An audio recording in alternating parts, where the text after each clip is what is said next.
7, 10, 16, 28, 52 ধারাটির পরবর্তী সংখ্যা কত? প্রশ্নটি এসেছে প্রাথমিক শিক্ষক নিয়োগ পরীক্ষা 2010। তো প্রথমত আমাদের খেয়াল রাখতে হবে যে এদের মধ্যে ডিফারেন্স কত। প্রথম সংখ্যাটি হচ্ছে 7 এবং পরেরটা হচ্ছে কত? 10। তাহলে ডিফারেন্স কত? 3 এবং 10-এর পরে 16, তাহলে এদের মধ্যে ডিফারেন্স কত? ডিফারেন্স হচ্ছে 6 এবং 16 থেকে 28-এর মধ্যে ডিফারেন্স 12 এবং 28 থেকে 52 ডিফারেন্স হচ্ছে 24। বলছে যে ধারাটির পরবর্তী সংখ্যা কত, অর্থাৎ 52-র পরের সংখ্যাটি কত হবে সেটা আমাদের বের করতে হবে। ডিফারেন্স কিন্তু দ্বিগুণ করে বৃদ্ধি পাচ্ছে। প্রথমের যে ডিফারেন্স অর্থাৎ পার্থক্য সেটা হচ্ছে 3 এবং পরে সেটা বৃদ্ধি পেয়ে দ্বিগুণ হয়ে গেছে 6 এবং সেটা আরও দ্বিগুণ হয়ে 12 এবং 12-এর দ্বিগুণ 24। অর্থাৎ ডিফারেন্সগুলো অর্থাৎ পার্থক্যগুলো কি দ্বিগুণ করে বৃদ্ধি পাচ্ছে। তাহলে এর পরের যে ডিফারেন্সটা হবে সেটা হচ্ছে 24-এর দ্বিগুণ 48। তাহলে আমরা যদি 48-এর সাথে 52 যোগ করি তাহলে পরবর্তী সংখ্যাটা খুব সহজেই আমরা বের করতে পারবো। তাহলে 52 যোগ যদি আমরা 48 দিই তাহলে যোগফল হচ্ছে 0, অর্থাৎ যোগফল হচ্ছে 100। তাহলে 52-র পরবর্তী সংখ্যাটি হবে 100। তাহলে আমাদের অ্যান্সার হবে খ। আচ্ছা, আমরা আরও একটি প্রশ্ন লক্ষ্য করি। 9, 36, 81, 144 অর্থাৎ এদের সিকোয়েন্স দেওয়া আছে। এর পরবর্তী সংখ্যা কত হবে? প্রশ্নটি এসেছে 24তম BCS। তো এ ধরনের প্রশ্ন সলভ করার জন্য অবশ্যই আমাদের একটু খেয়াল রাখতে হবে যে এদের ডিফারেন্স কত, অথবা এই সংখ্যাগুলো কোনো সংখ্যার বর্গ কিনা।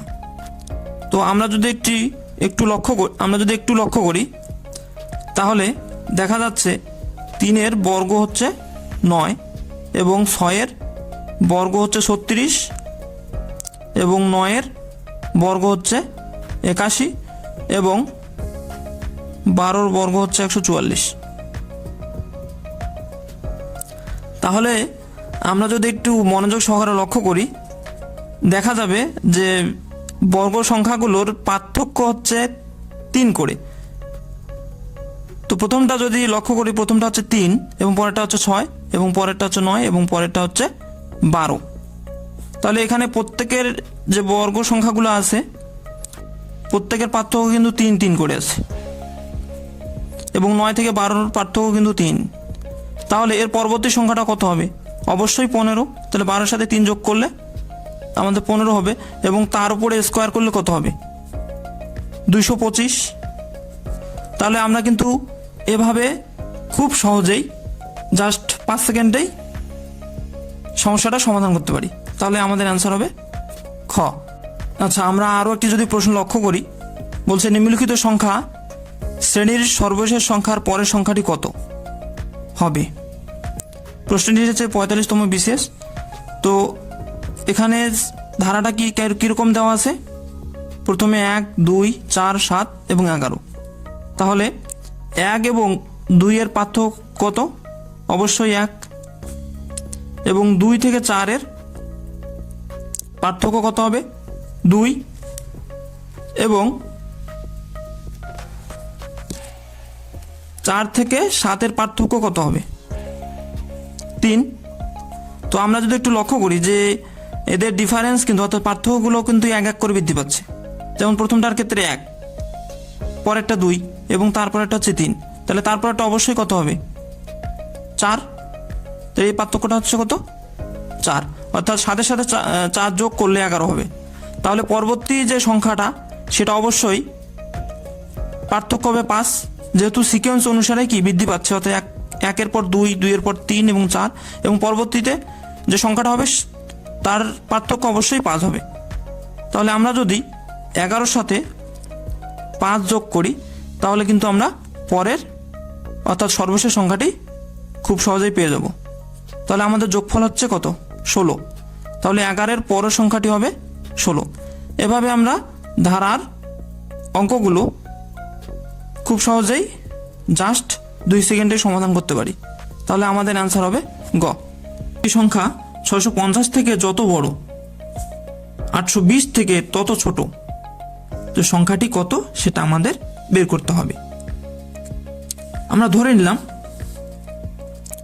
সংখ্যাটি এক্স, সংখ্যাটি এক্স। তাহলে কি বলছে, একটি সংখ্যা এত থেকে বড়, যত বড়, এবং ওই সংখ্যাটি এত থেকে ছোট।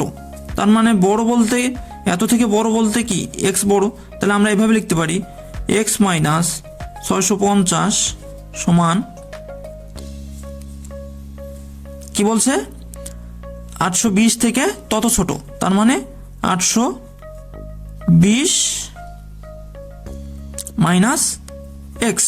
তাহলে আমাদের যে কন্ডিশনটা, এই প্রথমত কন্ডিশনটা হচ্ছে এক্স মাইনাস 650, অর্থাৎ বড় হলে কি হবে, এক্স সামনে হবে, তাহলে এক্স মাইনাস 650 সমান, এবং বলছে যে 820 থেকে ছোট, তত ছোট, অর্থাৎ 820 মাইনাস এক্স, অর্থাৎ এটার যে বিয়োগফল এবং এটার যে বিয়োগফল, সে বিয়োগফল দুটি সমান হবে।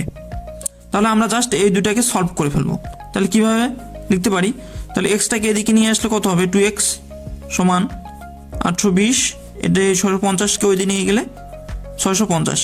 আচ্ছা, যারা এই ম্যাথগুলো পারে তারা ভিডিওটি স্কিপ করতে পারেন, এবং যারা আসলে জানেন না তারাই শুধু ভিডিওটা দেখবেন।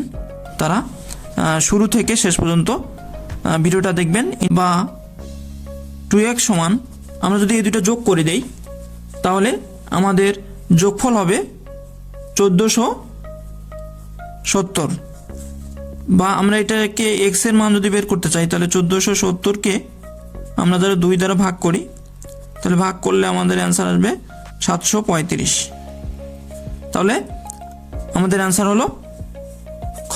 তাহলে এভাবেই কিন্তু আমরা খুব সহজেই ম্যাথটা সলভ করতে পারি। যা অপর একটি প্রশ্ন লক্ষ্য করি, 10টি সংখ্যার যোগফল 462, এদের প্রথম 4টার গড় 52 এবং শেষ 5টার গড় 38, অপর সংখ্যাটি কত আমাদের বের করতে হবে। 10টি সংখ্যার মধ্যে প্রথম 4টির গড়, তাহলে আমরা লিখতে পারি যে 4টির যোগফল, 4টির যোগফলকে আমরা যদি 4 দ্বারা ভাগ দিই তাহলে গড় কত পাবো, 52। অর্থাৎ আমরা 4টি সংখ্যার যোগফলকে 4 দ্বারা ভাগ দিলে যেটা পাওয়া যাবে সেটা হচ্ছে গড়, তাহলে 52। তাহলে 4টির যোগফল কত,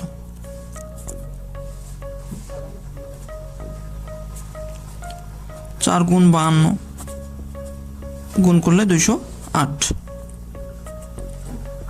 আবার শেষ 5টির গড়, তাহলে 5টির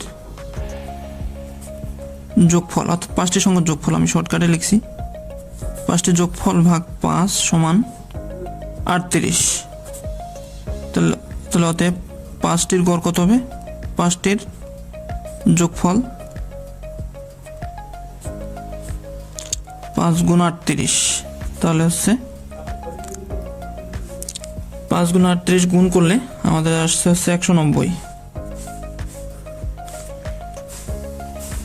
আচ্ছা, তাহলে অপর সংখ্যাটি হবে, অপর সংখ্যাটি 462 থেকে যদি আমি 208 এবং 190 বাদ দেই তাহলে কিন্তু অপর সংখ্যাটি বের হবে। কারণ কি, 10টি সংখ্যার যোগফল বেরিয়েছে কত দেওয়া আছে, 10টি সংখ্যার যোগফল দেওয়া আছে 462, তার মধ্যে প্রথম 4টির যোগফল 208 এবং শেষ 5টির যোগফল 190। তাহলে আমরা যদি 208 এবং 190 যোগ করে 462 থেকে বিয়োগ দিই তাহলে কিন্তু আমাদের অপর সংখ্যাটা বের করতে পারবো। তাহলে 208 মাইনাস 190 সমান লিখতে পারি 462 থেকে যোগ যদি করি 8 9 398, তাহলে 462 থেকে 398 বাদ দিলে আমাদের থাকতেছে 64। তাহলে আমাদের আনসার হবে গ।